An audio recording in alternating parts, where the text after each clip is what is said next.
Hello, good morning. Today I take the topic Unit 2 IoT and M2M. My name is G. Ramanan, MCA MPhil, Assistant Professor, Department of Computer Science.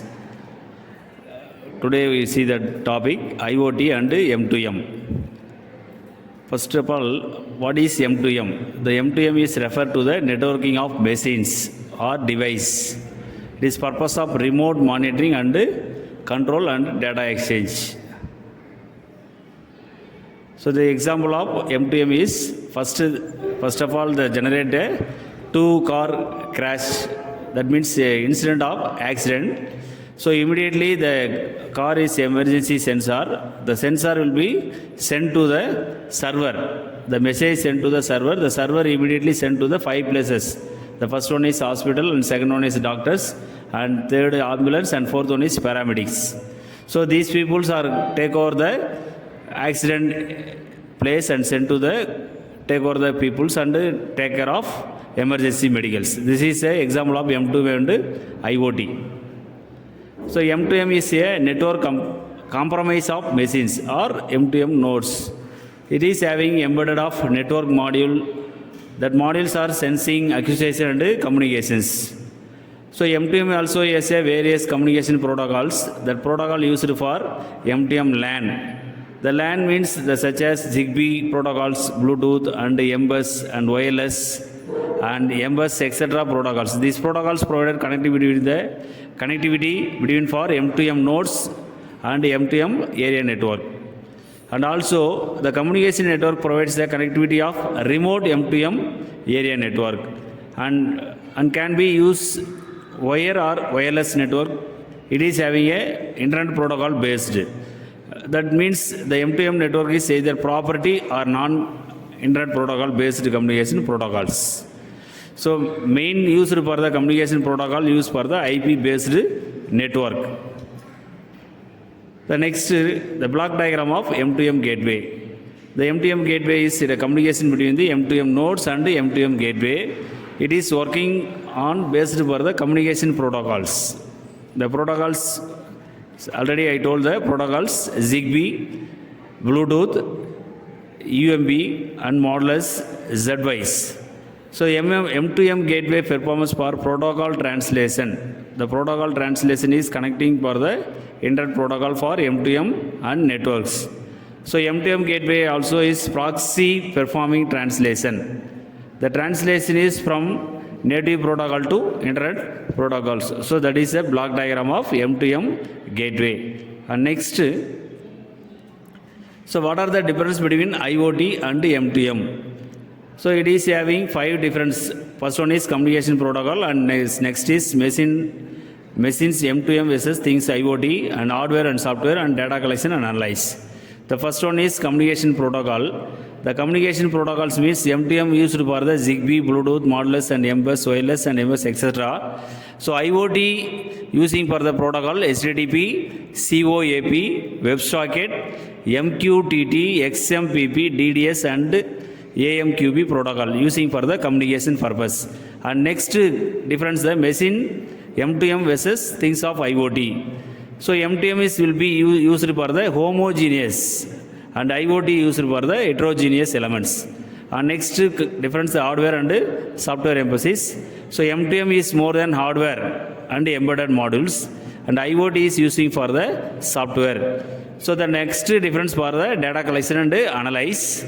So M2M is collected for the point solution. That means storage infrastructure. So IoT is collected for the cloud. It is stored for the cloud.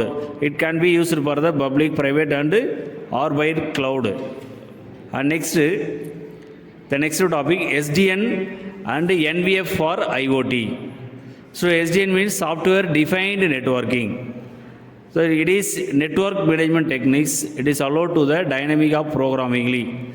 So it is efficient for network setup and network performance, and finally it is monitoring for the SDN working. So it is like to the cloud computing. It is a traditional network administration. So SDN is a network architecture.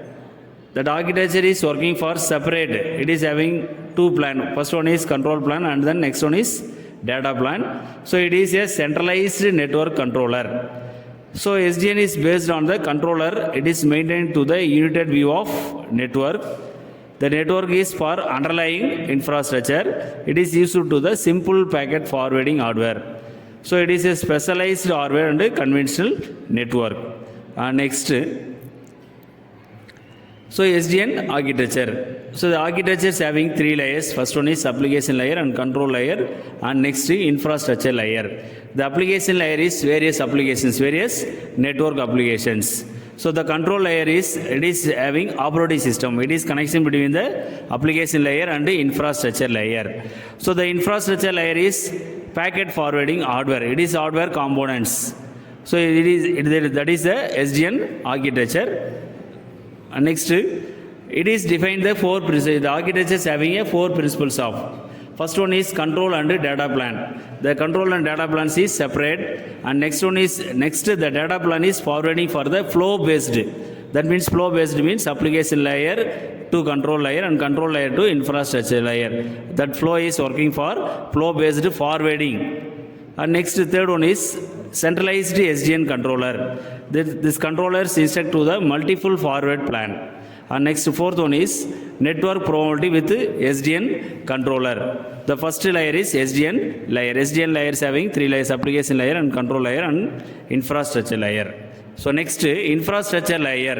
It is the foundation of Sun architectures. The infrastructure layer is acting the foundation of Sun architecture. So it is infrastructure consists of both physical and virtual networks. It is working for the two devices. First one is physical and next one is virtual network. That means switches and routers. So these device is implemented on open flow protocol. That protocol is standard based and implementing the traffic forward rules. So next layer is control layer. The control layer is consist of centralized control plan for the entire network. That plan is decoupled from the underlying infrastructures. So to provide a single centralized view of entire network. And third one is application layer. So it is consist of network service.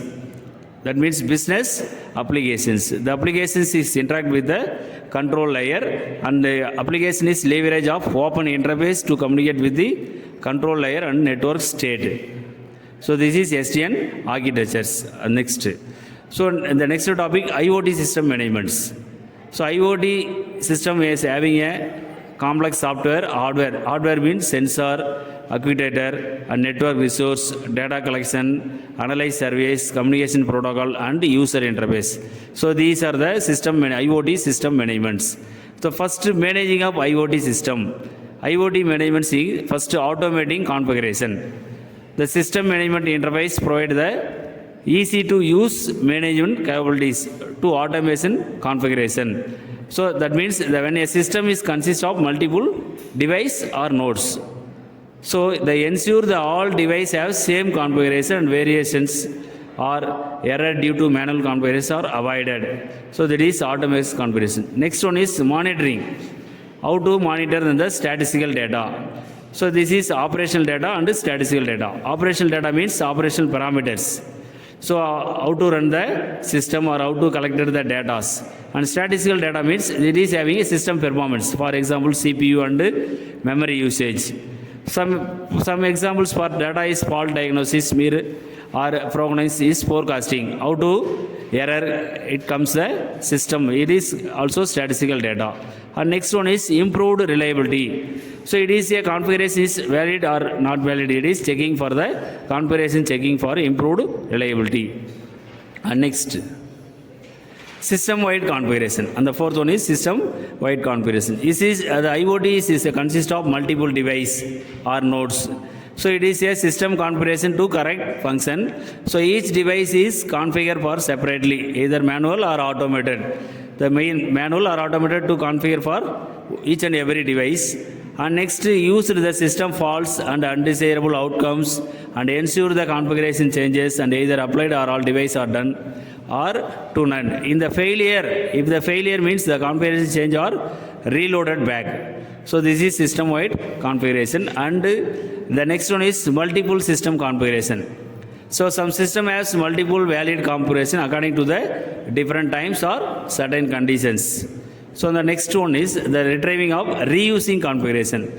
For example, retrieving and reusing means, so if any fault means it automatically reback the configuration or roll back up configuration or retrieve the configuration. So reusing configuration for other device for the same type. So ensure the new device is added, the same configuration is applied. And next, the management system can retrieve the current configuration from a device and apply the same to new device. Okay, that's all.